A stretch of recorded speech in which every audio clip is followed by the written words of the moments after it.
Hello CA final students.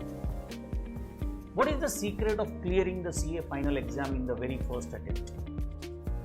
Well, most of will say quality coaching, doubt solving, tests, etc.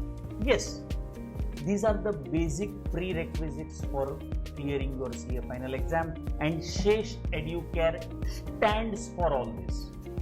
At Shesh Educare, these are taken for granted. We definitely have the best coaching, ample revision, test series, etc. But what sets apart the first attempt passers and rank holders? What is that which gives them that edge over the other students? Let me tell you.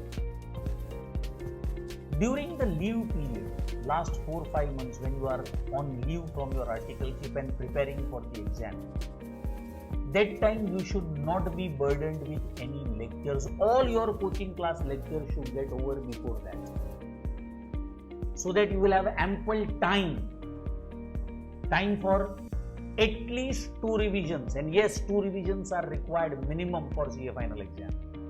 If you want that time, see that your coaching is completed before your leave starts. You need ample time